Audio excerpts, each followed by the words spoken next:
Pedro Ernesto Denardim.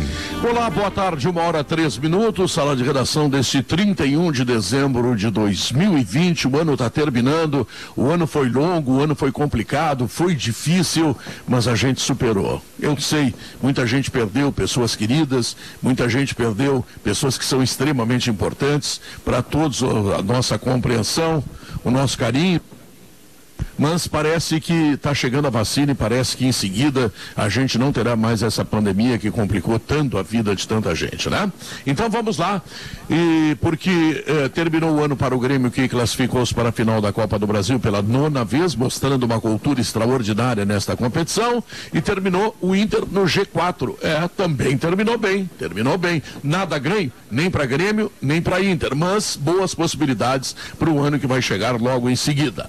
Sala de redação tem Gimo, a linha mais completa de inseticidas do Brasil, Zafari Bourbon, Roder Segurança, sua confiança faz a nossa força, ar-condicionado na Frigelar, seu centro completo de climatização, Grupo IASA, vamos juntos, suco de uva integral da Aurora, além de delicioso, faz bem, e Banrisul, ao lado dos gaúchos, enfrentamos os desafios de 2020 e fizemos a diferença.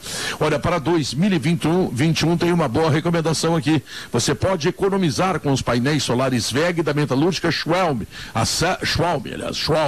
Acesse pensouenergiasolar.com.br.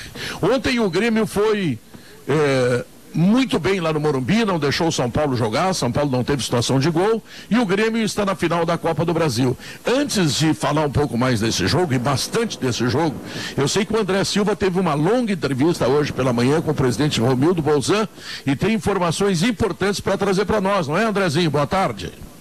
Boa tarde, Pedro. Boa tarde a todos. Junto com o colega Cristiano Munari, né, de GZH, a gente conversou por cerca de 45 minutos com o presidente Romildo Bolzan, logo depois do desembarque do Grêmio essa manhã aqui em Porto Alegre, com a classificação assegurada para a final da Copa do Brasil. A gente abordou diversos aspectos com ele, né, e eu quero pensar alguns aqui, né? Algo que a gente vem trabalhando por ser uma naturalidade, que é a permanência do Renato. O presidente acredita que tem um outro clube no Brasil possa oferecer para o Renato condições financeiras e de trabalho, como o Grêmio oferece nesse momento, por toda a relação que existe do Renato com o clube, o Renato com a torcida, com a própria diretoria que está no Grêmio aí nas últimas temporadas com o comando do próprio Romildo Bolzan. Cheguei a perguntar para ele, então, o Renato é barato ou é caro? Enfim, custo-benefício. Ele me disse, olha, é um treinador barato, porque no custo-benefício ele se paga, enfim. Chegou a dizer que o Renato não é só um treinador de campo, ele é um gestor, né, e que se envolve com outros aspectos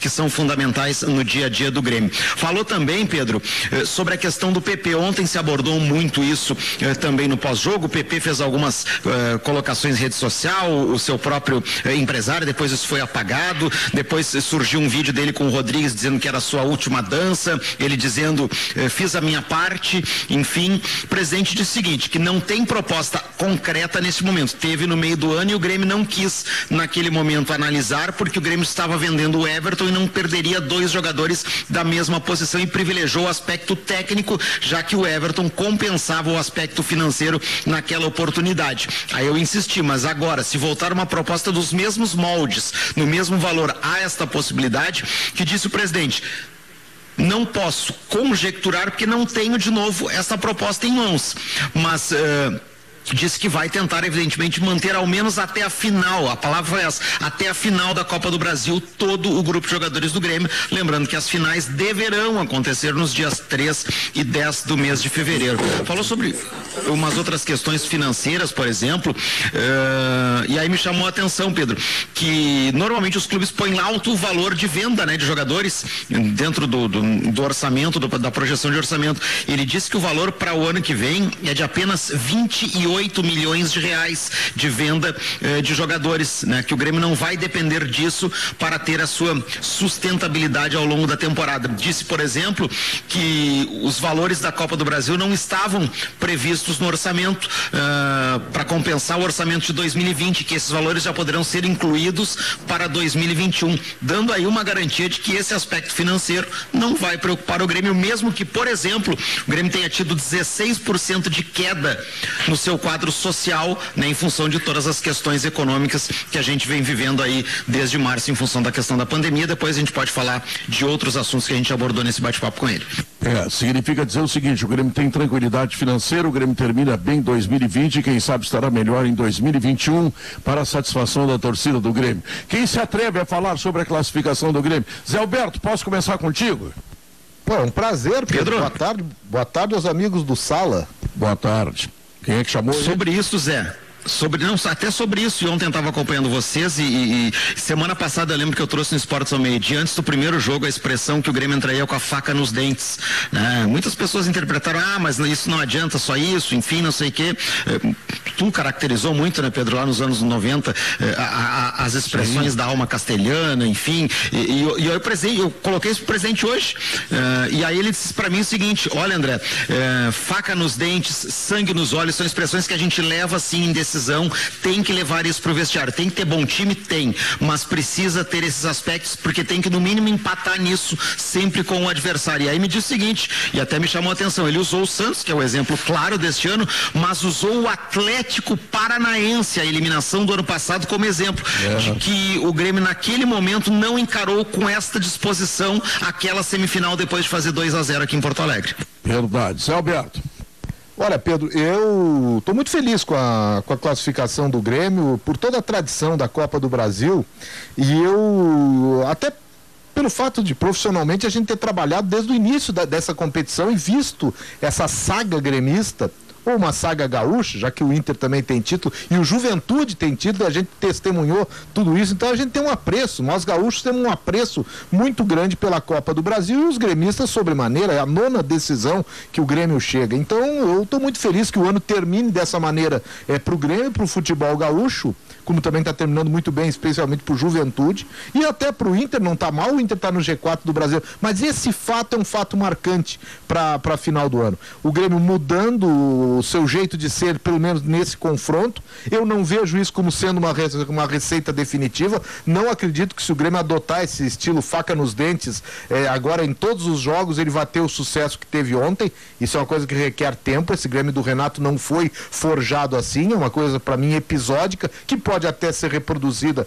na final, especificamente na final contra o Palmeiras, mas é uma grande notícia, a solidez do Renato, mesmo que tenha oscilado muito de novo nesse ano, assim com torcedores cobrando a poupar jogadores, alguns jogos, algumas derrotas, como para o Santos, ali o Renato foi derrotado pelo Cuca, agora ele venceu o Fernando Diniz, é um grande treinador, eu acho que está consolidado aquilo que eu ouvia do André, da entrevista e dele do Cristiano com o presidente Romildo, o Renato vai ficar no Grêmio, não vejo outra possibilidade, e o Grêmio, seja do jeito antigo ou dessa outra maneira, o Renato vai ter que achar um jeito para um novo Grêmio para o ano que vem, seja a partir de fevereiro ou até um pouco antes da decisão da Copa do Brasil. Então eu estou bem satisfeito com isso. E estava ontem ouvindo o jogo e me lembrando que vem aí uma decisão com 25 anos de atraso, Pedro. Grêmio e Palmeiras já deviam, desde a década de 90, ter jogado um confronto que valesse taça. Eles foram os melhores times do Brasil numa década. Depois voltaram em grandes confrontos e nunca valeu taça, Pedro. Foi num Grêmio e Palmeiras que tu cunhaste a expressão alma castelhana. Foi num Grêmio e Palmeiras lá no Parque Antártica, na Copa do Brasil de 1995, que o Grêmio, do jeito que deu com o jogador expulso, arrancou um empate em 2-2 e passou pelo super time do Palmeiras da Parmalat. Então tem toda essa carga. Eu tô também já antevendo, porque a gente viveu os anos 90, Pedro, essa grande decisão. São outros times, outros conceitos, outros jogadores e até outros estádios. Mas eu tô positivamente esperançoso já de um grande espetáculo em fevereiro, ou 2 grandes espetáculos em fevereiro, ainda que sem público no estádio. O Renato é um camaleão. O Renato é um camaleão no melhor sentido da palavra.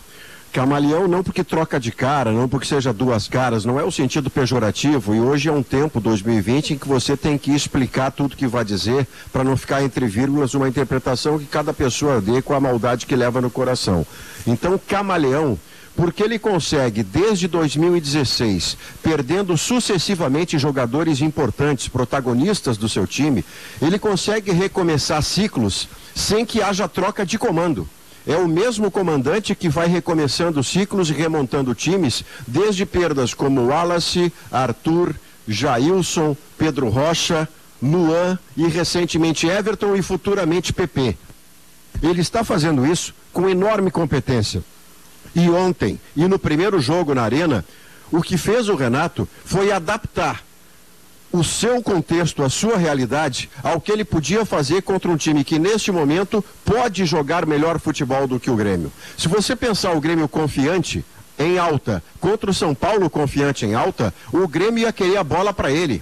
O Grêmio ia querer ser protagonista do jogo, como foi campeão em 16 da Copa do Brasil e Libertadores 17. Mas a hora não era essa, Pedro. Não dá para fazer isso depois devido a uma eliminação do jeito que foi com o Santos. Então o Grêmio vestiu o modelo anos 90 do Luiz Felipe porque era preciso para este momento. Eu concordo plenamente com o Zé Alberto. Não é modelo, não é troca definitiva de modelo. O Grêmio precisou desse modelo, recorreu a ele, foi bem sucedido, soube jogar esse jogo, mas o Grêmio que o Renato usa e do qual se vangloria com razão, é um Grêmio que joga bonito, que tem a bola mais do que o adversário, ataca mais do que o adversário e às vezes goleia o seu adversário. Este é o Grêmio que o Renato prefere. Mas como ele é camaleão, e de novo, no melhor sentido da palavra, ele pode dar uma entrevista como ontem depois do jogo, para usar inclusive uma parábola muito discutível quanto a gosto e em tempos modernos, mais do que discutível, evitável. Mas ele usou a tal parábola que é para se vangloriar da maneira com a qual ele conseguiu se classificar diante do São Paulo. Logo adiante, quando ele tiver de novo o Jean-Pierre a pleno, quando ele tiver todo mundo na alta, o Maicon de volta, o Grêmio vai tentar jogar com a bola de novo, tenha certeza, Pedro.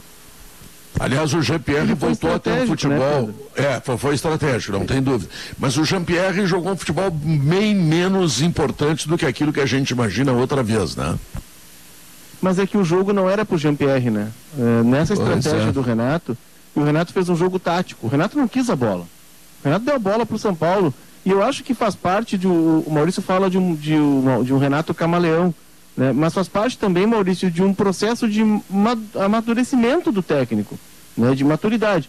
Porque o presidente Romildo fala pro André do jogo do Atlético Paranaense, a gente tem o exemplo do próprio Flamengo, mas embora a desigualdade técnica, mesmo que o Grêmio jogasse com faca nos dentes, com sangue nos olhos de tigre, o que quisesse, o Grêmio não ia ganhar aquele jogo.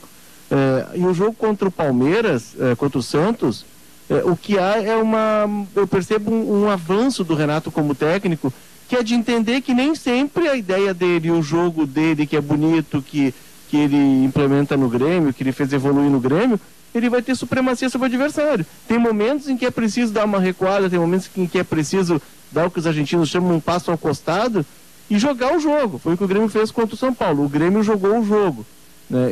Depois a gente pode discutir mais a questão dos anos 90 e do time do Filipão, time do Renato. Me parece que não foi tanto anos 90, porque aquele time do Filipão, ele era aguerrido, ele era combativo, mas aquele time jogava. E o Grêmio não jogou, né?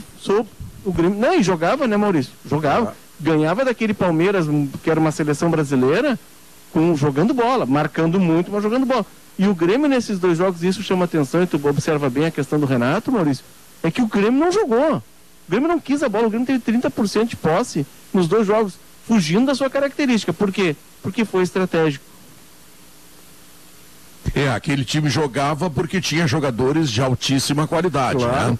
Claro. Então o Grêmio conseguia ser viril e conseguia ser competente tecnicamente. É que o Cacá e o Felipe, Pedro, o Cacá e o Felipe por muito tempo, eu tô dizendo isso no microfone porque cansei de falar isso pro Cacá quando na bancada do Sala, que eles passavam um cachorro extraordinário na gente, ou tentavam passar, de que o Grêmio era vibração, luta, valentia, garra, e era tudo contra todos. Aí você olhava a escalação do Grêmio, tava cheio de jogador bom ali.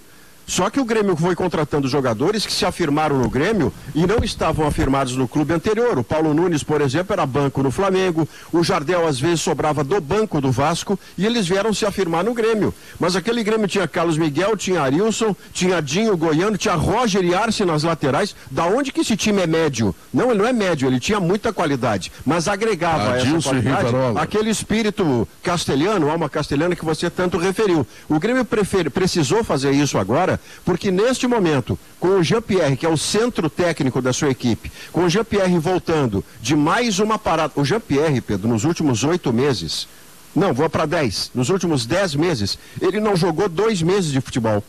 2 meses de futebol. E os 2 meses que jogou, fez o Tostão e escreveu uma coluna dizendo que o cara tinha que estar na seleção brasileira. Fez nós todos concluirmos que o Jean-Pierre, dependendo da própria evolução, estará na seleção brasileira no curto ou no médio prazo. Mas esse Jean-Pierre, que volta recentemente de mais uma questão muscular, está muito longe do melhor Jean-Pierre, que se machucou.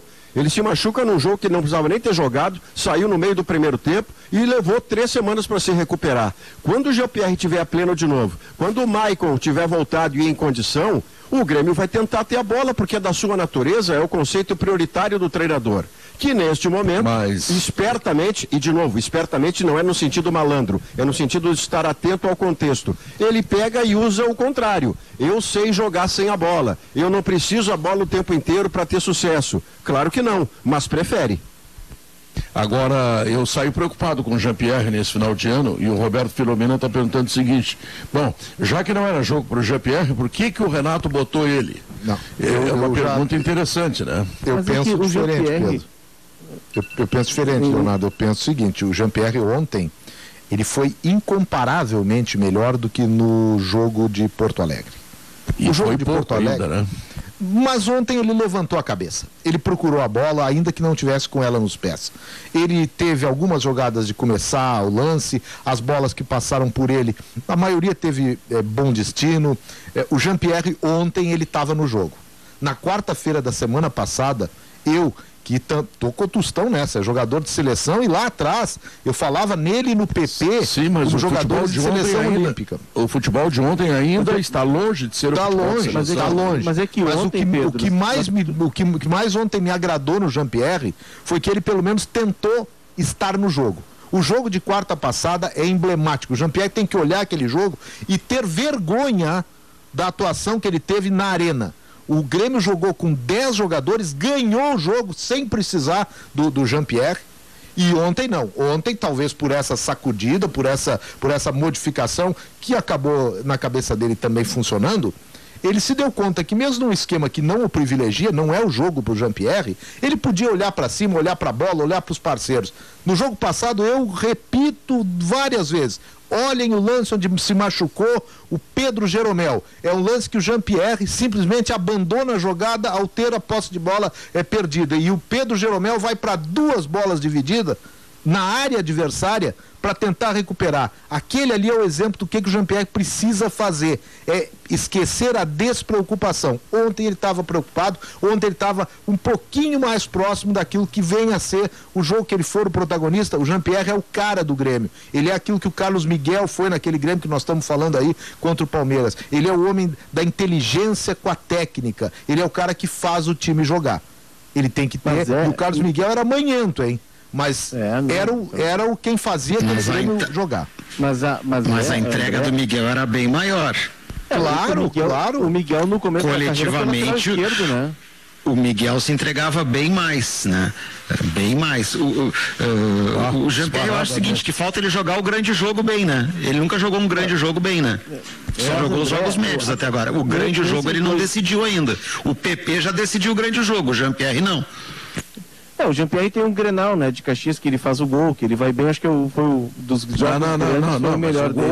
Mas não valia 3 pontos numa fase classificatória, Léo, esse que é o problema. Não, mas é o peso do Grenal, é o peso do Grenal. Mas o jogo de quarta-feira passada na Arena, né, o Grêmio não encontrou o São Paulo, e aí o São Paulo foi predominante. O Jean-Pierre não encontrou a bola. Mas o Grêmio teve a bola 30%. E no jogo de ontem foi estratégico, tanto que o Grêmio entra com o Lucas Silva, né? E aí o que faz o Renato? Ele faz um 4-4-2 modelo argentino, com 2 linhas de 4, bem ortodoxo, e deixa Jean-Pierre e Diego Souza na frente. E aí o Maurício observou bem na jornada, Maurício, o Jean-Pierre teve 3 desarmes, em determinado momento o Maurício observa, 3 desarmes. Por quê? Porque ele estava. E aí o Zé pega bem, ele estava dentro do jogo. 3 desarmes faço eu se eu estiver em campo. Mas o Pedro, nessa levada que 3 é melhor que o Jean-Pierre não joga nada e tem que ser vendido pro Osório. Não, ninguém está querendo nada de vender o Jean-Pierre, todos nós reconhecemos. Ele ontem tem desarme, ele fecha a frente do Daniel Alves, ele faz um trabalho defensivo. Ele não joga, Maurício. Chega no grande jogo, ele desaparece. Mas a ideia do jogo, Pedro, do Grêmio ontem não era ter o Jean-Pierre. bota outro, então tira ele do time, bota ele no Grêmio. Então vende. Então se é pra botar outro no jogo grande, quando o Grêmio tentou se defender... Eu não quero vender, eu quero que ele jogue o que a gente diz que ele joga.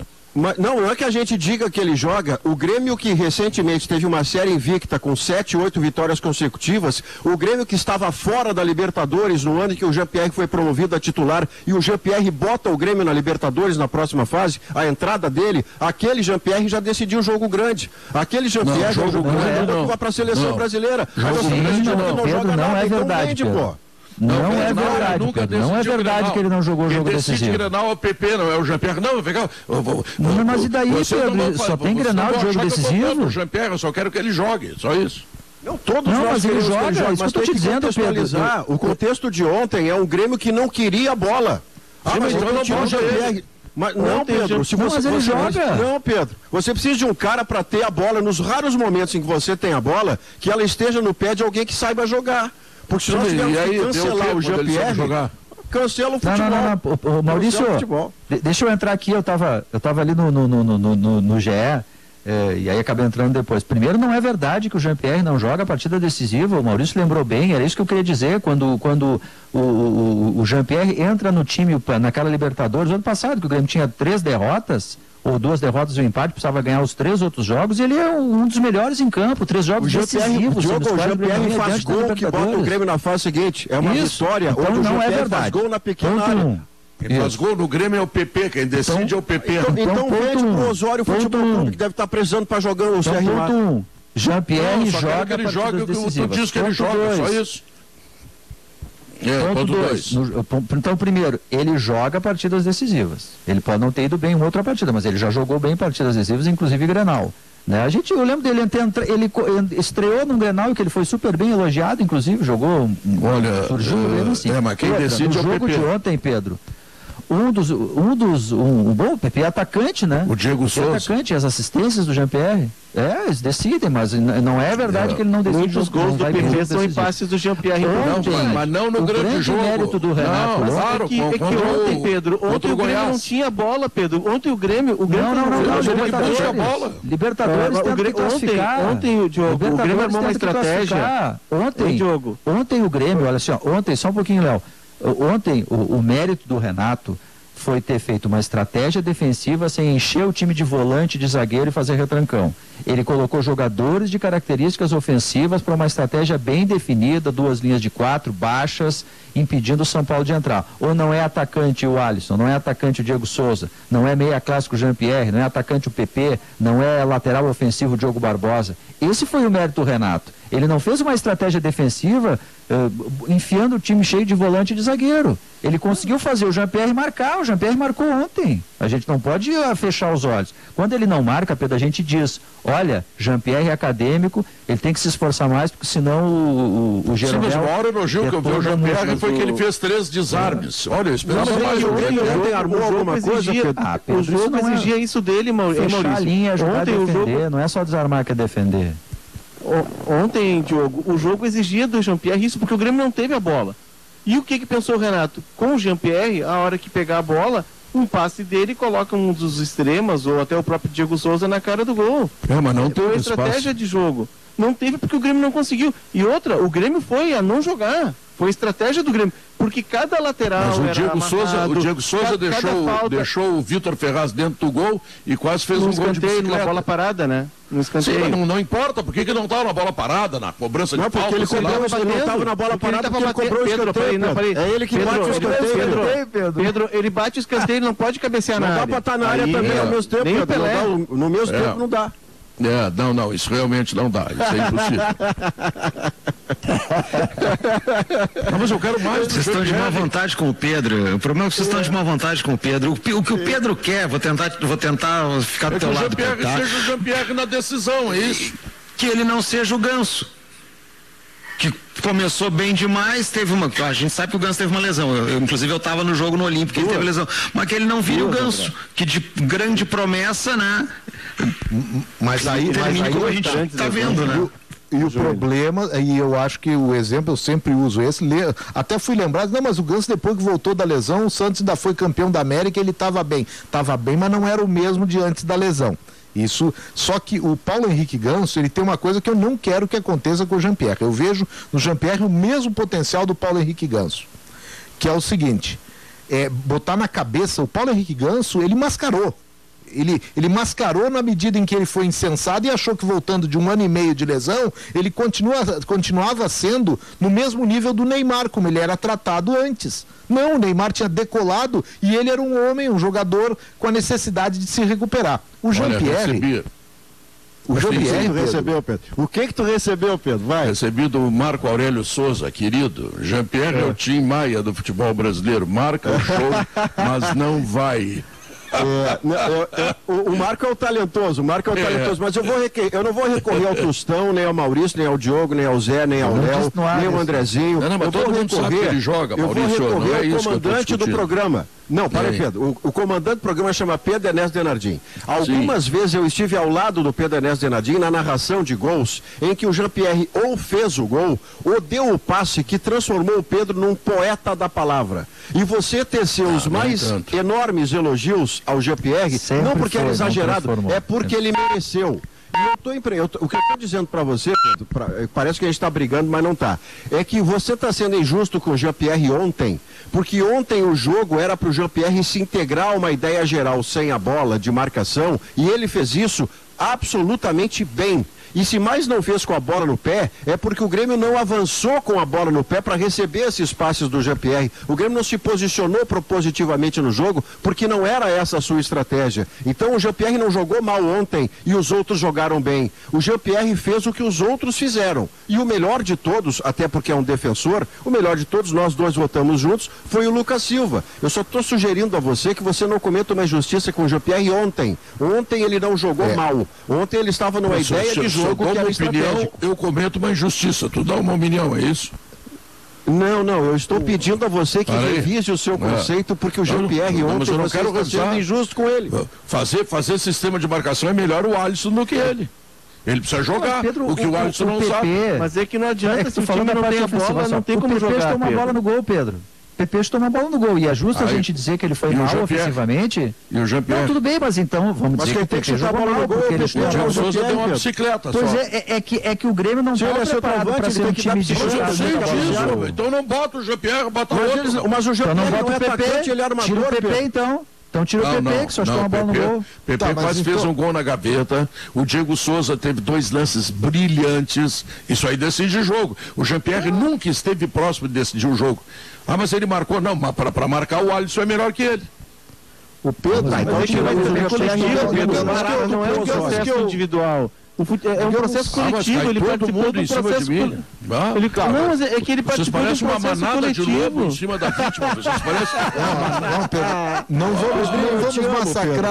vamos massacrar. O Andrezinho Silva está contigo. Não vamos massacrar o nosso artista, que ele tem a sensibilidade dos artistas. Então, daqui a pouco ele chora, né, Zé? Não quero fechar o ano dessa maneira. Mas, Pedro, 2 coisas. Acho que aqui ninguém está discutindo a qualidade técnica do Jean-Pierre. Não, isso não. Eu acho que decorre isso da atitude do Jean-Pierre. Acho que é uma coisa um pouco diferente. E a gente está cobrando essa atitude. Para esses burros aí, Zé Alberto. Não, eu acho que a atitude é que faz com que ele, por vezes, tenha uma oscilação técnica bem... Eu sou daqueles. Eu ontem daria uma nota 6,5 a 7 para o Jean-Pierre, mas no jogo de Porto Alegre eu não perdoo. É nota 2. Nota 2 no jogo de Porto Alegre. E não tem... Cuidado que eles vão pegar teu pé também. Mas eu concordo com eles do jogo de ontem, completamente. E concordo que o Jean-Pierre é seleção total. Obrigado, e tenho medo que o Jean-Pierre sofra o que o Ganso sofreu em termos de cabeça, de se achar melhor do que os outros e não precisar jogar. Agora, o que eu quero aqui com o Pedro é fazer a seguinte pergunta. Muito bem, Pedro. Quem jogaria no lugar do Jean-Pierre ontem? Não sei, Jean-Pierre. Pô, mas tu quer tirar o cara, tu disse que não era pra escalar agora. Não pode, não sei não vale. Diz assim, Tassiano. Mas esse é o Renato que tem que resolver, não sou Paulo Miranda. Não, Tassiano. O Tassiano pode jogar ali no meio, teria a produção mais assertiva do que o Jean-Pierre. Só isso. E a bola parada, Pedro. E a bola parada. A bola parada? Não teve bola parada. Nesses 2 movimentos que tu bem falaste aí, do Vitor Ferraz e também do Diego Souza, são de cruzamento de bola parada do Jean-Pierre, que é muito qualificada, né? É uma estratégia. O mérito do Renato foi fazer todo mundo marcar ontem, Pedro. Mesmo jogadores que nem tem tanta essa virtude. O Diogo Barbosa jogou demais. E eu não me lembro de um cruzamento na cabeça de ninguém ontem. E nós elogiamos o Diogo Barbosa porque ele marcou demais ontem, mesmo não sendo a característica dele. Agora, concordo contigo que o Jean-Pierre vai ter que ser mais competitivo. Isso eu concordo contigo. Não pode ser um jogo só como agora. Doutor Otávio Pilcher. JP está em esquema tático que corre mais que os marcadores originais e nem ontem, quando cumpriu essa função, recebe porrada. Muito difícil.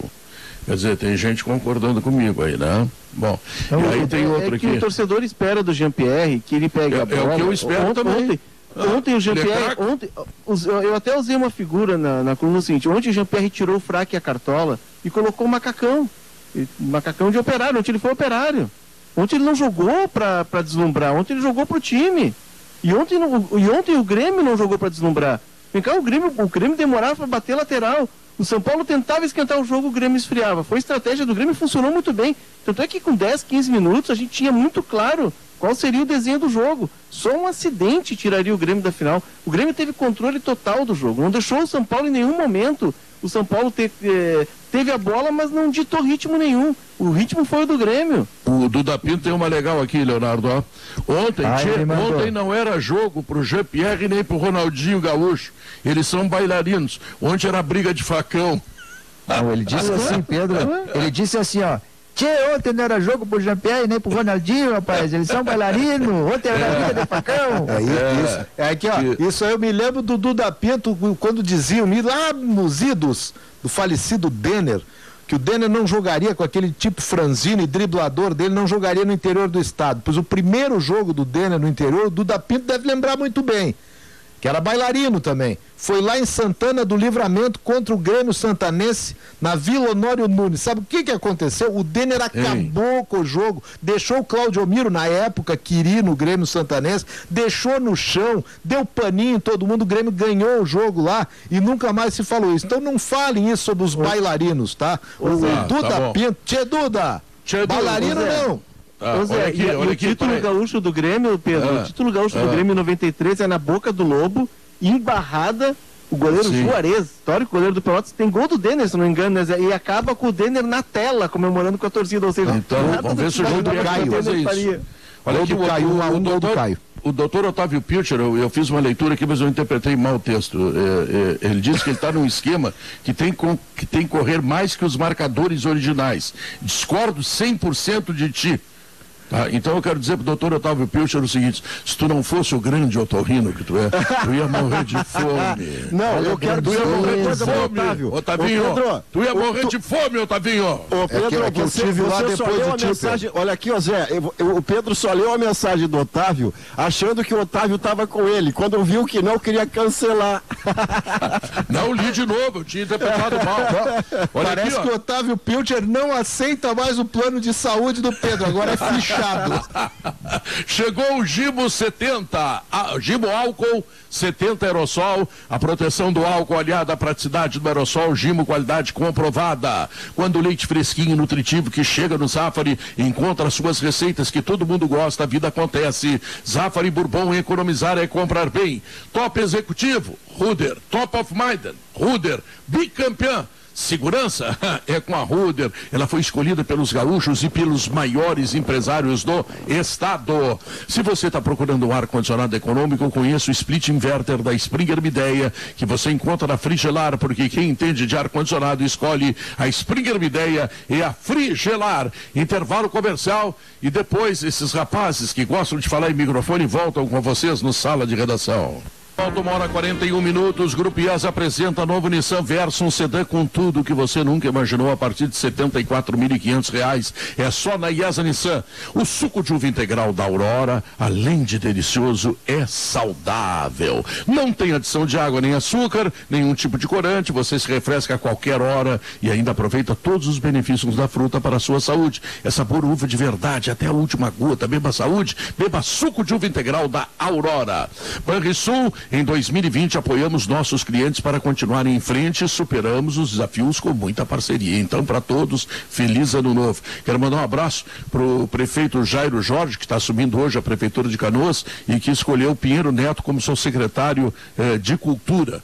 que é uma grande figura, que é o homem responsável aí por muitos espetáculos. Um grande sambista. Pinheiro Neto, grande sambista. Ele tinha um grupo chamado Kifuzuê, Pedro, onde ele tocava pandeiro, cantava, toquei surdo com ele no grupo, que é para você saber com quem que você está lidando, né? Não, eu sei, não, isso é bom, Maurício, é onde chega o teu limite, né? Olha aqui, o que o Renatão manda dizer lá de Curitiba. O Pedro diz pro Maurício, que o jogo de ontem era para Coturno e não era para Maria Molho Sapatinho. É um espetáculo. Eu adoro poesia, poesia. Mas é espetacular, os caras se atiram, né? Mas é boa, essa imagem é boa, Pedro, essa imagem é muito boa. Que é boa. Mas a grande virtude do Renato, vou repetir, é que ele calçou Coturno e Bota no Jean-Pierre, no Diogo Barbosa, no PP. Ele soube fazer isso, porque esses caras, que são caras com virtude ofensiva, conseguiram defender. Esse foi o grande mérito do Renato. Eu fiquei uma semana aqui orando, pedindo Lucas Silva. Mas tu queria o Tassiano. Tu queria o Tassiano também. Tu queria Tassiano e Lucas Silva. Ele colocou o Lucas Silva, ele fez uma compensação. O Alisson, atacante, e aí ele reforçou aqui com o Lucas Silva. Peraí. Se o Alisson não pudesse jogar, aliás, um jogador que eu acho muito limitado, é uma enceradeira, faz um bom trabalho de marcação, aquela coisa toda, fecha esquema, mas não é um jogador também que vai decidir qualquer coisa pra ninguém, tá? Mas enfim, era o Alisson ou o Tassiano, é o que tem, né? Mas o Alisson resolve muito problema do Grêmio, hein? A volta do Alisson resolve muitos problemas do Grêmio. Qual é o problema? Problema de dar equilíbrio ao time, de fazer o lado direito, que o Grêmio tem dificuldade, que não conseguiu com o Luciano. Mas o Ferreira não é o cara que... O Ferreira, eu sou fã do Ferreira pela ousadia dele, pela verticalidade, é um cara que tenta sempre jogar em direção ao gol. Então vai mas o Alisson é o cara que te dá... Eu não te entendo, Pedro, uma hora... Aí tu não quer o Jean-Pierre que pode decidir. O Pedro decide, Pedro, pra onde é que tu vai? Era nisso que eu tô fechando 2020, eu não tô te entendendo. Como assim? O Alisson é um jogador. Não, um jogador estruturalmente até ele é importante. Mas do ponto de vista decisivo, ele está há 5 anos no Grêmio, ele deve ter 2 ou 3 gols. Não tem assistência. Tem gol nas finais do Gauchão, Pedro. Não, Pedro, peraí. Tem gol contra o Alisson de La Plata, tem gol contra o Palmeiras. O Alisson é um dos jogadores que tem mais assistências no elenco do Grêmio. Aquilo que o Pedro pode cobrar do Jean-Pierre, e eu até o André te largou, Pedro. Até o Andrezinho te largou agora. Pedro, o Alisson, se for ver, o Alisson é prêmio. O Alisson, dentro daquilo que tu cobras do Jean-Pierre, do gol, do jogo decisivo, o Alisson é prêmio Bucha no ano passado com gol na final. Temos reforço na matilha, Pedro. Não, o Alisson é diferente do Jean-Pierre. Eu acho até que o Jean-Pierre é mais jogador que o Alisson. Mas quanto a essa utilidade, do Alisson... Grêmio Estudiantes, aquele gol de cabeça... Contra o Palmeiras tem participação no gol decisivo contra o Palmeiras na Copa. Ele faz um gol lá no Pacaembu. Sabe onde é que ele faz um gol? Claro, ele bota o Leonardo lá, o Leonardo faz gol também. Não, mas nesse ano... Nesse ano, eu acho que é nesse ano ou no ano passado. Agora nesse ano um jogo. Vamos ver o ano passado. Não, acho que é do ano passado. Um jogo, o Grêmio estava na fase assim de tentativa de decolagem. Tem um jogo na Bahia. Ele jogou muito. Acho que é nesse ano. Esse ano. O jogo da Bahia teve 2 componentes. Primeiro, Romildo Bolzan Júnior. Ele desce e faz o que fez agora há pouco. Desceu pro vestiário e ali começa uma reação. Ali o Grêmio começa a se encaminhar numa boa, num nível médio de brasileiro. Foi o maior jogo do Alisson no Grêmio, tu tem razão. Tô lembrando lembrei do gol do ano passado na decisão. O Alisson, ele com gols, ele participou das últimas decisões, ou assistência das últimas decisões, das 3 decisões que o Grêmio foi campeão no Gauchão, eu acho. E esse jogador, Pedro, até vale pro Jean-Pierre. Eu acho que por vezes a gente é um pouco, e nós todos, né? A gente é um pouco assodado com esses jogadores que surgem com muito talento. Eles vão se lá. Caiu a tua ligação. Deixa eu te dar um exemplo aí. Maurício. Reserva. Oi. Maurício e Diogo, seguinte, sobre o Alisson, os gols do Alisson, fui dar uma olhada rápida aqui, tá? O Alisson tá no Grêmio desde 2018, né? E teve alguns momentos de lesão, não foi só este agora. São 19 gols marcados pelo Alisson nesse período que ele tá no Grêmio aí, tá? Em 3 anos. Não é uma média alta mesmo, uma média de 6 gols por jogo. Mas ele tem muita... Pedro, assim, eu não tenho número de assistência aqui na mão. O Bertoncello, que está agora de folga, deve ter. Mas se eu não me engano, eu ouvi esses dias do próprio Bertoncello que já, se não me engano, o Alisson tinha 10 ou 11 assistências na temporada enquanto estava jogando. Deixa eu voltar para o Jean-Pierre, Pedro, não para retomar toda aquela discussão, mas eu quero fazer um parâmetro com um jogador a quem ele substituiu, inclusive botou no banco, e às vezes é comparado também pela indolência. O Luan abre a temporada no Grêmio como descoberta com o Anderson Moreira em 2014. O primeiro, e ele é discutido desde então, pelas mais variadas razões. O primeiro título significativo dele vem 2 anos depois, 2016. Foram 2 anos de uma discussão enorme em relação ao Luan, a entrega, a irregularidade, e a discussão parece ter feito o Luan melhorar o seu futebol, e 16 e 17 foram as grandes temporadas da carreira dele. Se tudo que nós estamos discutindo, e o tipo de cobrança que o Pedro faz, eu achando injusto ou exagerado ou não, mas se essas cobranças todas levarem o Jean-Pierre a mais se esforçar na função sem a bola para melhorar como jogador, terá valido a pena, porque o Jean-Pierre é o jogador mais raro do futebol brasileiro pela qualidade técnica que tem. Se ele ouvir tudo isso e se desafiar a partir do que houve, e ele ouviu até do próprio treinador, né, Pedro? Semana passada o Renato, depois do empate, disse que o Jean-Pierre precisava se entregar mais. Isso tudo tem que somar para o Jean-Pierre, não é para ele ficar emburrado. É para o Jean-Pierre se sentir desafiado a ser melhor jogador. Aí tudo terá valido a pena. O que nós não podemos correr o risco, Pedro, é de perder o jogador. Uma crítica que seja uma mão tão pesada que ele acabe sucumbindo e a gente perde um talento como esse. Vai depender muito do Jean-Pierre, que é a pessoa envolvida. Mas a nossa parte é assim, olha, esse cara é muito raro, Pedro. A qualidade técnica que ele tem merece cuidado, atenção, tudo isso.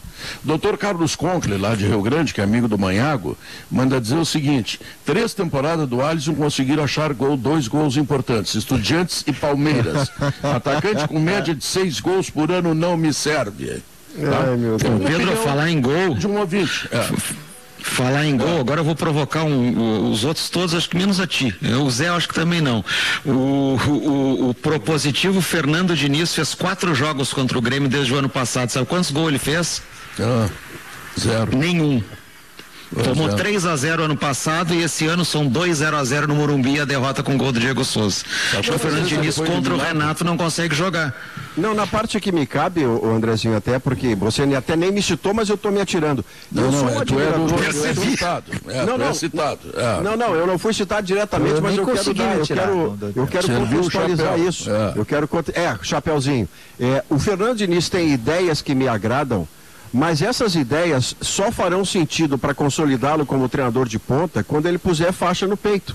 Sem isso, essas ideias vão ficar navegando, diluindo, a ventania leva embora. E não vai adiantar ele ter um surto psicótico, como teve ontem, porque o juiz não deu 1 minuto a mais, e aquele tipo de desequilíbrio talvez explique o atraso do Fernando Diniz na sua carreira. Ele se desequilibra de uma maneira tal que você quase tem que chamar a polícia para mandar ele para dentro do túnel. E não é com esse tipo de procedimento que ele vai ser campeão. Ele até pode ser campeão agora do Brasileiro, porque o São Paulo está com uma vantagem boa, está jogando um futebol bonito, não tem dúvida quanto a isso. Mas se você não praticar as ideias e elas virarem taça no armário, Andrezinho, você tem toda a razão. Maurício, são ideias vãs.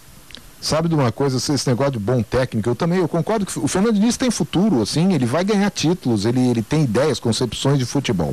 Mas o Tinga é um sábio do futebol. Todos nós aí já privamos de conversas com o Tinga e eu gostaria de privar quase que todo dia, assim, sobre futebol, sobre a experiência dele e conceitos que ele tem de futebol. Certa vez falando de um técnico em específico, não vou dizer quem, o Tinga dizendo, cara, ele é muito bom, ele é dos melhores que nós temos aí, ele é baita futuro, mas ele tem que aprender a rasgar o livrinho.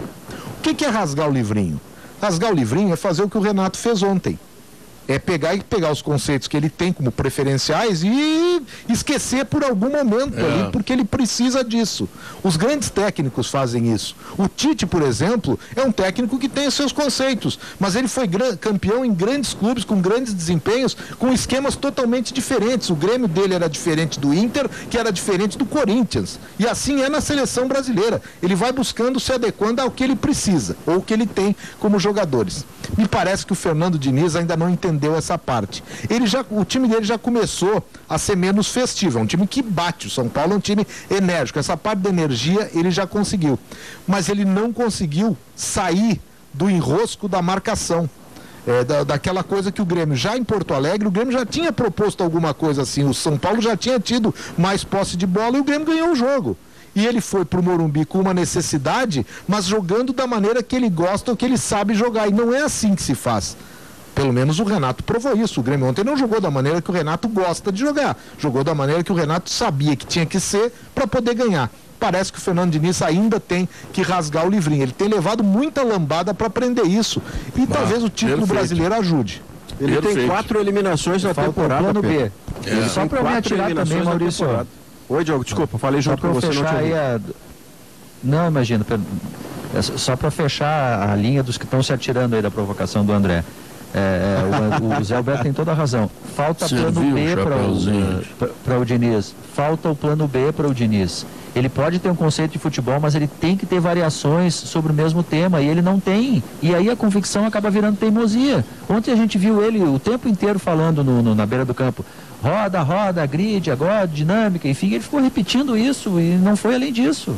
Se não dá de um jeito, ele tem que ter alternativas para ir de outra maneira. O Renato já mostrou que tem. Mas já evoluiu, né, Diogo? O Zé tem tanta razão. Viu, Leonardo? Zé tem tanta razão que o caso do Renato é o específico de ontem. Aquilo não é o time do Renato, é outro time, é outra coisa.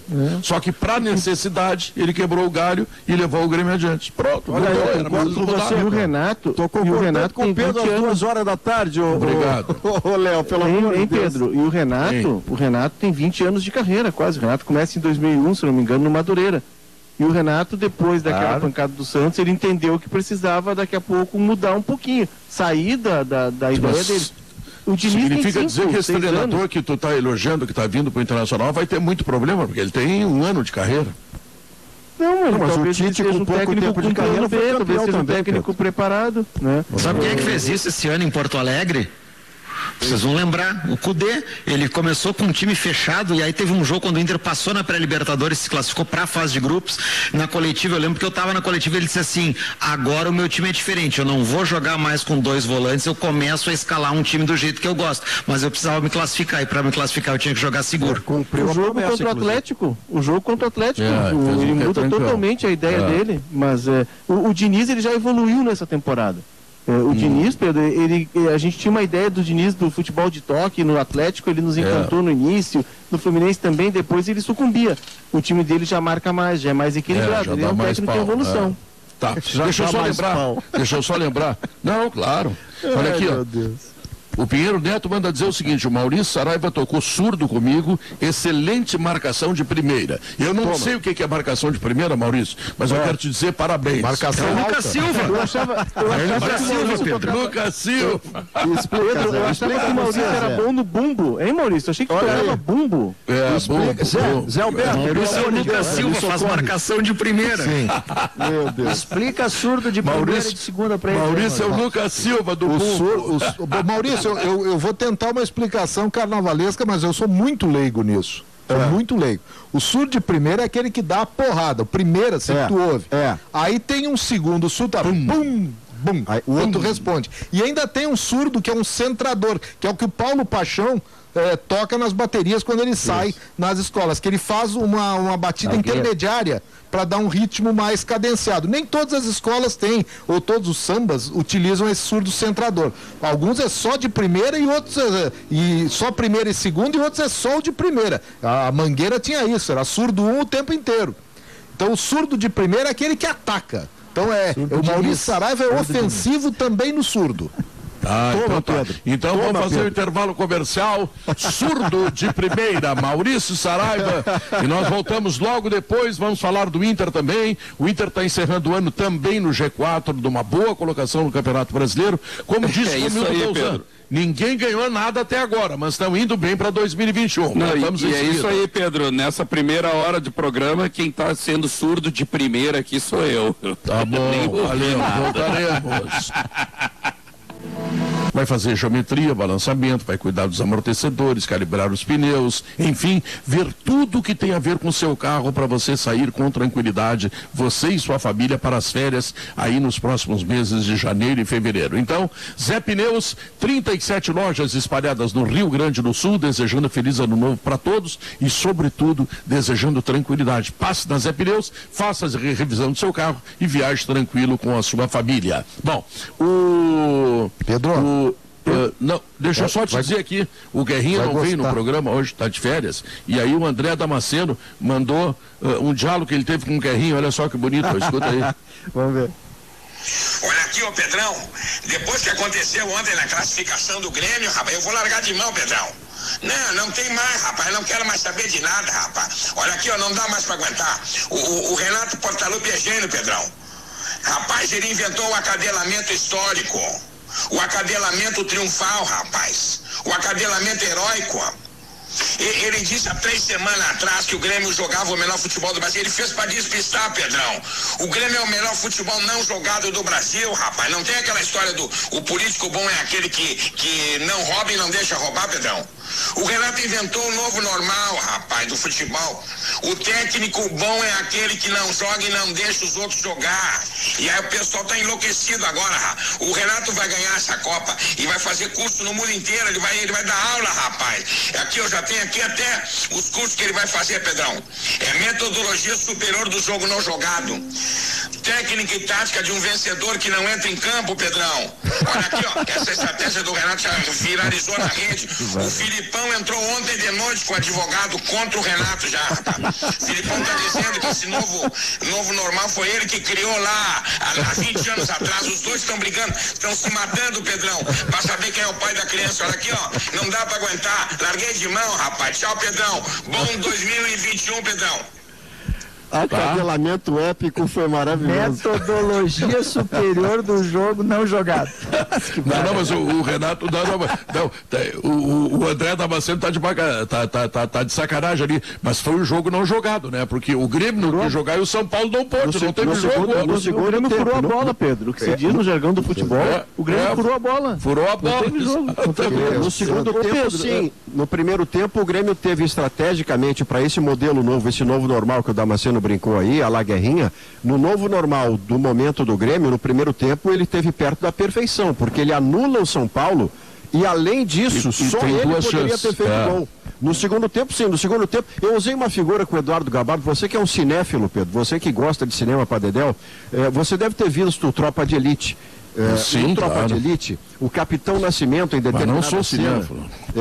O Capitão Nascimento em determinada cena, que era o papel do Wagner Moura, ele chega com o BOPE e tem uma outra parte da polícia carioca que estava por invadir o morro, que era o Chapéu Mangueira lá para uma crise com os traficantes. E o Capitão Nascimento chega e grita para o restante dos policiais: não vai subir ninguém.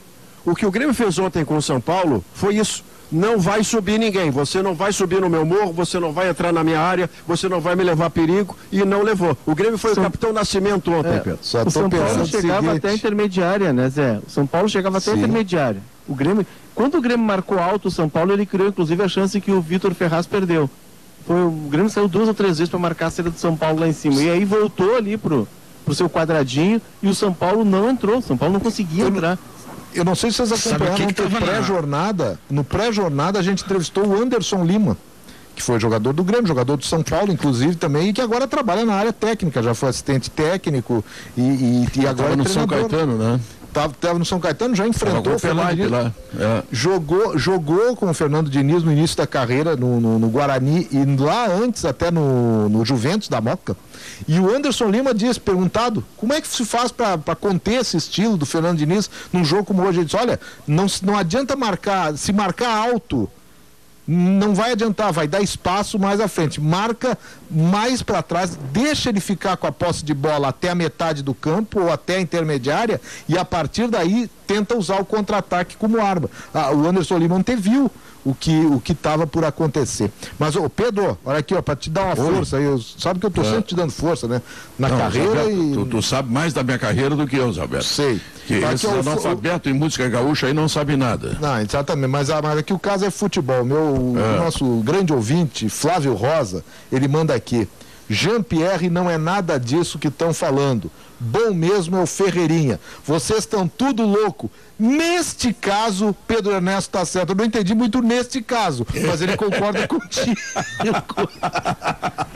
Neste caso, Pedro Ernesto está certo. Sabe que uma das frases mais corajosas que eu fiz esse ano, é claro que ninguém reproduziu na internet, quando tu acerta ninguém põe, né? Eu digo assim, o Grêmio contratou Diego Souza, que será o melhor centroavante do Grêmio nos últimos 10 anos. Fiz uma data, assim, de cabeça. É verdade. Né? Mas querendo dizer o seguinte, eu acho o Diego Souza um jogador de alta capacidade. O Diego Souza já é capitão do time do Grêmio, Olha que coisa impressionante. Esse jogador, olha, eu tenho uma admiração por ele muito grande. E tenho pelo Ferreirinha também, espero que coloquem mais o Ferreirinha em campo. Você sabe que quando a gente faz o nosso ofício, né, Pedro, é projetar as coisas antes que elas aconteçam, porque falar depois que aconteceu é mole. Não, Maurício, eu tava revisando ontem o meu Facebook, tem uns 50 caras que dizem o seguinte, olha aí, botou o Lucas Silva, tá chamando de São Paulo, vamos tomar 4 e bababá. Sim. Aí depois do jogo ninguém correu. Bom, aí é que tá. Bem, por exemplo, eu tenho algumas coisas, quando eu digo que eu não acredito que alguma coisa vá dar certo, eu torço muito para estar errado, porque eu não tenho nenhum pudor de depois dizer, olha, deu certo, que bom, o cara teve uma atuação muito melhor do que eu imaginava e tal. E neste caso do início do ano, eu tenho metade de acerto e não me orgulho da minha metade de acerto. Eu queria ter errado as duas. Eu acertei quando disse que Thiago Neves não tinha nada para dar para o Grêmio, e ele mostrou ao longo da temporada que não tinha nada para dar para o Grêmio. Mas eu entendia que pelas mesmas razões, pela temporada inferior que o Diego Souza tinha feito no Botafogo no ano passado, o Diego Souza não seria a solução para o Grêmio. E o Diego Souza fecha 2020 capitão do Grêmio. Que bom que eu errei com o Diego Souza e que pena que eu acertei com o Thiago Neves. Pois é, que pena. Bom, mas enfim, Malenotti, tu tens 1 minuto e meio para fazer aquela tua palestra sobre o Internacional, que está começando no novo, é o Abelão, o Inter está no G4. Não me termina o programa, tá? Não, tudo certo, Pedro. Na verdade, eu brinquei aqui que fiquei de surdo de primeira mesmo, porque obviamente o programa tem que debater aquilo que aconteceu ontem de mais importante mesmo, na semifinal da Copa do Brasil. E eu, nesse meio tempo, peguei a patroa e o filho, fui comer um camarãozinho na moranga, né? Foi que nem a entrevista do Marcelo Medeiros pro Leozinho, né? E pro Divério, né? Que ele falou, agora eu vou cuidar da saúde. Eu fui cuidar da saúde ontem mesmo, durante o jogo, e aí eu voltei no último minuto ali, no finalzinho ali, liguei a TV para ver se algo tinha acontecido, embora a patroa tem aqueles Apple Watch que dá as notícias do GZH, né? Então a qualquer momento eu esperava o relógio tocar ali com algum gol do tricolor São Paulino, mas não aconteceu, né? E aí no último minuto vai o Fernando Diniz, que é um leão pra cima do juiz, e ruge daqui, ruge dali, porque o cara não deu 2 minutos, e eu pensando assim, mas o cara teve 180 minutos para fazer alguma coisa, e aí ele quer fazer nos 2 minutos final. Ainda bem que eu fui comer meu camarãozinho na moranga, meu filho no burger, e eu desejo a todos vocês, queridos amigos do Sala e queridos audiência qualificada, um feliz 2021 e que o Internacional realmente consiga colocar em prática todos esses projetos que o Alessandro Barcelos vem idealizando. Acho que realmente a renovação do Saravia já mostra também mais um acerto da nova direção, e a gente vai torcer para que em 2021 essa pandemia finalize e que o Internacional realmente possa voltar no rumo dos títulos, das taças e das faixas nos peitos. Pois é, como será 2021 na previsão de vocês do Internacional? Olha, o Internacional tem uma coisa que é um bom começo, Pedro. Um presidente com ideias, um presidente com projetos, um presidente que consegue uma primeira vitória. Pô, que bom, Pedrinho. Que consegue uma primeira vitória, que é a permanência do Abel Braga até o final do seu contrato, para não haver uma nova ruptura no trabalho. Então ele tem um crédito legal de quem chega com a quantidade de votos que chegou, fazendo este gol, que é a manutenção do Abel até o fim do Brasileiro, e com ideias para projetar no seu período de 3 anos de mandato. Então, nessa perspectiva, os colorados, se os gremistas estão indo para o final do ano, para o Réveillon, finalistas da Copa do Brasil, hoje a torcida do Internacional está indo para o seu Réveillon dentro do G4, classificado com vaga direta para a Libertadores do ano que vem. Eu diria que é o melhor final de ano possível, diante do que o Inter sofreu, especialmente a partir da ruptura com a saída do Cudê, a expectativa que havia antes e o risco que chegou a haver depois, que era o Inter desandar de vez, sair da Libertadores, sair da Copa do Brasil, ficar no meio da tabela do Brasileirão. Não, é o melhor possível que os colorados estão encontrando no final de 2020. Deixa eu falar da FMP, a Fundação Escola Superior do Ministério Público, FMP Direito para a Vida, que você deve aproveitar para o período de transferências e ingresso de diplomados na melhor faculdade privada de Direito do Sul do país, FMP, tá? Então, você já sabe, né? Melhor faculdade de Direito Privado do Brasil. Leonardo Oliveira, o Inter começa 2021 com o Abel, depois receberá o treinador espanhol, mas o Inter tem, na primeira visão, e parece que essa ideia colocada pelo Maurício aí é correta, é chegar numa situação boa na Copa Libertadores, ou seja, chegar na fase de grupo, que chegar no G6 já é problema, né, Leonardo? Leonardo caiu, não tá mais. O Diogo tá? O jogo caiu. Tá sempre aqui à disposição. Não, tô aqui. Caiu. Então, eu tô oscilando aqui, Pedro. Pode repetir a pergunta, desculpa, eu tô oscilando aqui, tá caindo. Não, essa primeira trajetória do Inter com o Abelão preservado aí para chegar a uma classificação para a Copa Libertadores. É a medida mais prudente, né, Pedro? E ontem o Alessandro Barcelos anunciou os novos vice-presidentes. Tem uma vice-presidência que ainda vai ser definida, que é a de novos negócios, e ela vai ser muito importante nesse planejamento do Inter, nesse novo plano estratégico do Inter. Fala-se no Aode Cunha, poderia voltar e até formar uma dobradinha, uma dupla com o Lamana Paiva, que fez um trabalho excepcional nessa pasta, né, regularizando a área do CT de Guaíba, a questão toda do Gigantinho, as torres do Beira-Rio, e isso vai ser definido. Né, essa questão toda patrimonial ela vai ser definida nesse triênio.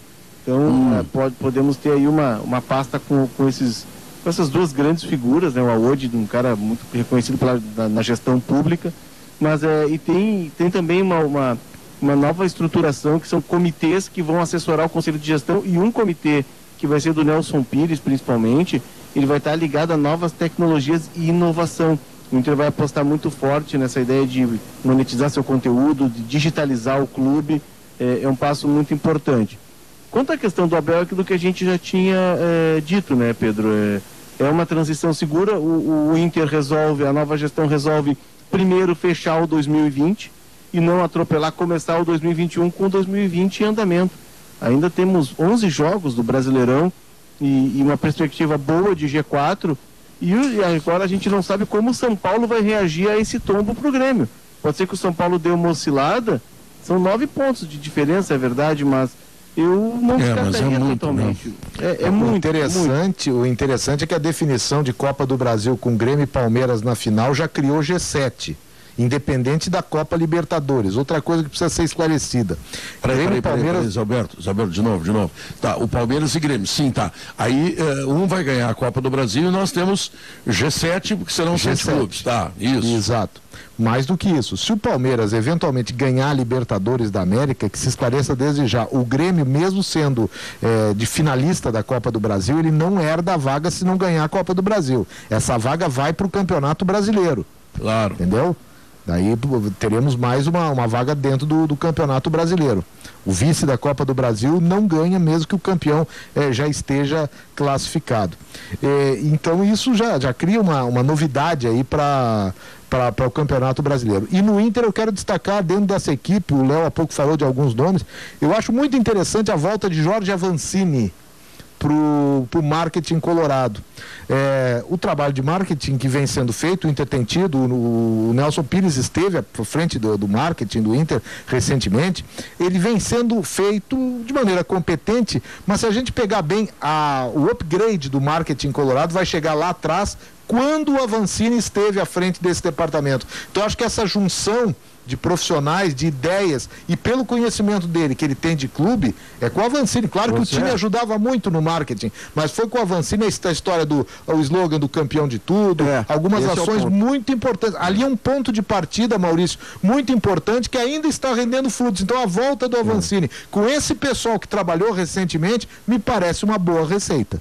Esse ponto que você traz é importante, Léo, Diogo, não identifiquei a voz, desculpa, aqui estou com os delayzinhos, é que o Jorge Avancini é o cara que tem essa ideia brilhante, que num primeiro momento afiança a enorme autoestima da torcida do Inter a partir do título da Sul-Americana, porque a frase tem o seguinte contexto: o Inter ganhou uma competição que nenhum brasileiro tinha ganho antes.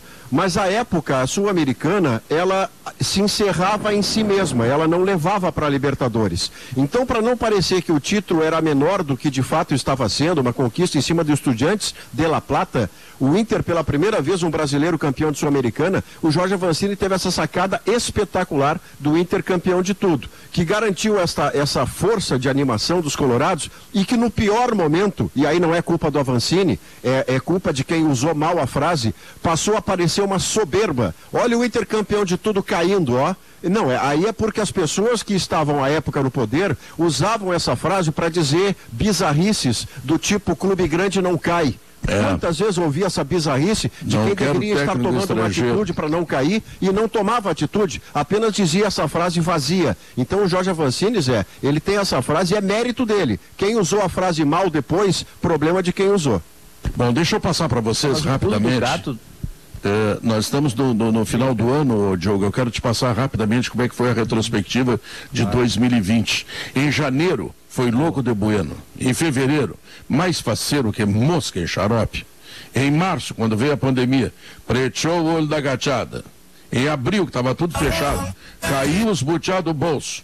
Em maio, estava todo mundo atucanado. Junho, mais perdido que Cusco em procissão. Julho, mais duro que salame da colônia. Agosto, mais perdido que cebola em salada de fruta.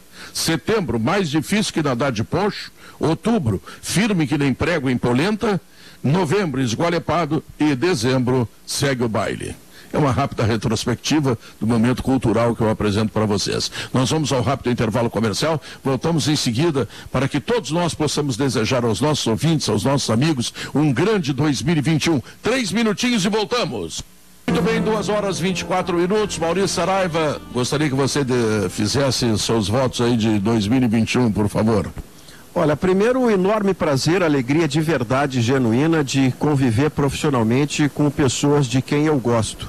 Como você, Pedro, como o Diogo, como o Léo, como o Rafael Balenotti, como o Duda Garbi, o Luciano Potter, o Guerrinha, o Lucianinho Périco, meu amigo extraordinário, todas as pessoas com quem eu trabalho e tenho a alegria de gostar das pessoas com quem eu trabalho. Isso faz o ambiente ficar muito melhor. E foi um ano especial para mim, onde eu vivi uma sensação, Pedro, a gente teve tanta perda, né? Algumas pessoas perderam pessoas queridas. Eu tive uma perda de algo que eu sequer esperava. Eu quase fui pai na temporada 2020. O que só não aconteceu porque a mãe acabou tendo um aborto espontâneo com 4 meses de gravidez. E eu lidei com essa perda e a partir de daí dei ainda mais valor às coisas todas que estavam à minha volta, sejam as pessoas, seja o meu trabalho, seja tudo que a gente vive num ano tão maluco como esse. Então, para todas as pessoas que tiveram perdas, e cada um teve a sua e algumas mais do que uma, meu abraço, meu afeto e meu feliz 2021, que a gente tenha um 2021 tão feliz quanto façamos por merecer, Pedro. Beijo pra legal. Você. Zé Alberto. Pedro, eu quero agradecer primeiro por estar entre vocês, entre nós aqui no Sala de Redação nesse último dia do ano e poder, para esse público que é o mais tradicional, do mais tradicional programa de rádio do Rio Grande do Sul em todos os tempos, desejar um feliz ano novo. Nós merecemos, todos nós merecemos, nós que resistimos a 2020 merecemos um ano melhor. Todos aqueles que que lutaram da sua maneira, que tiveram perdas, que tiveram dissabores, por mais que a gente tenha revelado coisas positivas nesse ano, com a resiliência, com superação, ninguém quer um ano como 2020. Mesmo que essas coisas positivas tenham acontecido, nós merecemos muito mais. Eu digo nós, a coletividade, quem resistiu e quem está resistindo, sejam os artífices, aqueles que combateram diretamente a pandemia, tomaram providências, sejam aqueles que até agora não estão conformados, e há motivos para não se conformar. Que 2021 seja muito diferente. A vacina é nosso primeiro sinal. Se ela virar em março, ela é o primeiro sinal. Isso nós não tínhamos. Nós entramos 2020 com a pandemia chegando até nós. Entramos 2021 com a cura chegando até nós. Eu acho que não tem melhor maneira de desejar um feliz ano novo a todos os ouvintes e amigos do Sala de Redação. Que legal. André Silva. Bom, a vacina já tem, né, Pedro? Graças a Deus, falta só a vontade de comprar a vacina e as seringas, mas a gente vai conseguir isso também e vamos todos nos vacinar. Para todos nós podemos fazer uma coisa que é muito legal, a gente acha que não é, mas abraçar, conversar com as pessoas, né, com os nossos amigos, com as pessoas das nossas famílias, com os nossos colegas de trabalho. O que o Zé e o Maurício já disseram é exatamente aquele sentimento que a gente tem, né, de estar sempre junto, de conviver todos os dias, né, de estar num ambiente que é muito agradável, porque é entre pessoas que, além de serem colegas de trabalho, são também, né, amigos, e a gente faz muitos amigos no decorrer do tempo dentro da profissão. Então, o que eu mais desejo é isso, que a gente possa, né, o mais breve possível, poder se reencontrar para que todo mundo possa conversar, possa se abraçar, enfim, porque, olha, Pedro, ficar 10 meses em casa, até do Maurício Saraiva já tenho saudades, para tu ter uma ideia. Beijo, Andrezinho. Imagino. O Diogo Oliveira diria o quê? Esse foi um ano tão terrível, Pedro, que ele nos ensinou o que realmente importa. Esse é o grande aprendizado, né? A gente tem que tentar aprender sempre. E o grande aprendizado desse ano de pandemia é a gente se preocupar com o que realmente importa. E o que realmente importa, Pedro, é ter saúde. Não adianta nada ter dinheiro, ter casa, ter emprego, diabo a quatro, se a gente não tem saúde. Então, o que eu desejo para todo mundo é, primeiro, saudar que nós todos aqui, no nosso trabalho, estejamos com saúde e desejar saúde para todo mundo em 2021. Esse é o grande ensinamento dessa temporada terrível que a gente teve. Saúde para todo mundo, Pedro. Leonardo Oliveira. Não entrou, deve estar oscilando, Pedro. Esse a gente deseja para ele uma internet melhor. Uma internet boa pro Léo. Alemote, conta aí. Pedro, mais um ano se encerra e aqui fica o meu agradecimento, né, por conviver com vocês, né, nesse meu ofício aqui, que ainda é uma novidade na minha vida, né. Eu fico muito feliz de fazer parte do programa Jovem Aprendiz aqui da RBS, né. Aprendi muito com vocês nessas temporadas todas e aprendi também a conhecer todos vocês de uma maneira mais especial mesmo, né? Mais direta, mais particular mesmo. Então, sou muito grato por estar aqui com vocês diariamente e eu acho que o principal para esse 2021, ela já está a caminho mesmo. Realmente a vacina é tudo aquilo que a gente tá almejando conseguir, e eu desejo muita saúde para todos nós.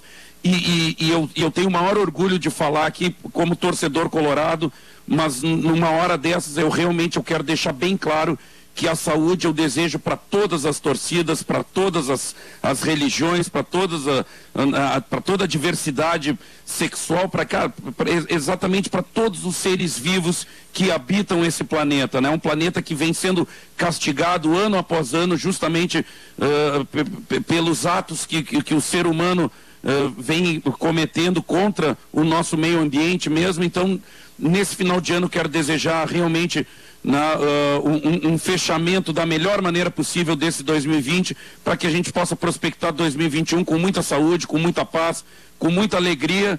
E falando da torcida colorada, que a gente possa voltar a levantar uma taça, a colocar uma faixa no peito aí, que isso aí a gente está num jejum violento, né? Então, muito obrigado, Pedro, e demais amigos e audiência inteira, 100% da audiência, colorados, gremistas, caxienses, juventudinos, torcida javante, pelotenses, enfim, cara, que todos sejam agraciados com muita saúde em 2021. Muito bem, eu somo tudo Pedro, isso que foi dito e deixa eu só te interromper com um registro importantíssimo. Estamos entrando em 2021, correto? Isso. É o ano dos 50 anos do Sala de Redação. Opa! Que legal. Olha só, que legal, hein? Que legal. Bom, gente, eu somo tudo isso que foi dito pelos meus queridos colegas, agradeço a eles essa parceria durante todo o ano, agradeço os nossos ouvintes, agradeço aqueles que também nos criticaram e que o fizeram porque nós também cometemos erros, claro que cometemos erros, e digo para todos o seguinte, muita saúde, e que 2021 a gente possa retomar todas as coisas boas da vida, afinal, a vacina está chegando aí, está um pouco atrasada no Brasil, mas vai chegar. E não vamos fazer grandes festas nesse final de ano. Cuidado com a aglomeração, os hospitais estão cheios. Cuidado, gente, muito cuidado. Tá legal? Alemão, tá terminando o ano, Alemão, e tu tá chegando aí. Me conta o que tu tem de novo. Não tem.